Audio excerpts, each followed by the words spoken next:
devrilmek, bütün giysileri yırsak yeridir. Yeter bize tefa giysileri Genel Başkanımız Mehmet Akif İnan'ın güçlü bir sendikaya ihtiyacımız var. Devletimizin ilk köprüsü Kudüs hep özgür olsun diye güçlü bir sendikaya ihtiyacımız var. En iyi toplayan bir aileyiz. Kuşkuların kuşatmasını kıran, inançla, azimle, kararlılık yola devam eden, bu iş size göre değil. Memur Sen ailesi bu şuur, bu bilinç, bu mesuliyet ve sorumluluk duygusundan kaynaklı olarak şu ana kadar uzun yolculuğunda 30. yılına gireceği anlarda 1 milyon sayısının üzerine ulaşarak Türkiye'nin en büyük örgütlü yapısına dönüştüyse bunun altında bir inanmışlık var, bir adanmışlık var. Bu adanmışlık ve inanmışlık şuurudur ki bugün bizi burada bu vesileyle bir araya getirdi. Çünkü derdimizi biliyor ve derdimizi seviyoruz. Yaptığımız işin kıymetinin farkındayız. Bu toplum için ehemmiyetinin fevkindeyiz.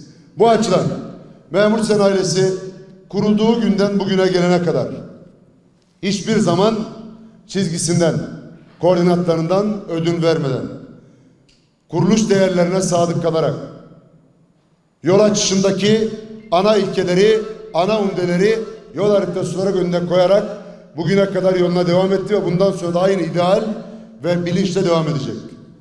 Kısa süre sonra 14 Şubat 2022'de 30. yılımıza girmiş olacağız. Yani çeyrek asrı geride bıraktık, yarım asra yürüyoruz köklü bir teşkilat olarak. Sendikal alana dokunurken, bu alana başlangıç yaparken sendikacılığı diğerlerine göre değil, değerlerine göre yapma ideali ve iddiasıyla yola çıktık.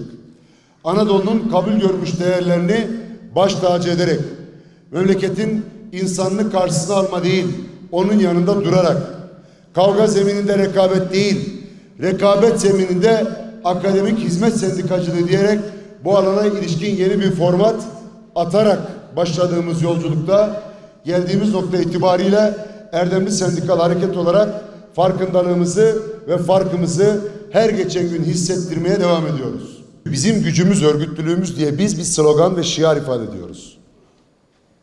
Bunu sadece hamaset olsun diye söylemiyoruz. Bir hakikatin altını çiziyoruz. Bakın burada bir kez daha ifade ediyorum.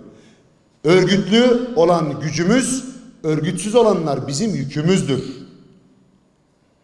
Örgütlü olanlar gücümüz, örgütsüz olanlar yükümüz. Memur Sen'den rahatsız olan var. Memur Sen sokak karıştırmıyor. Hakkını isterken de sınırlarını bilerek, millete zarar vermeyerek.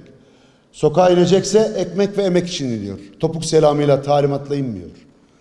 Darbeye ayak oyunlarıyla hizmet etmek için inmiyor.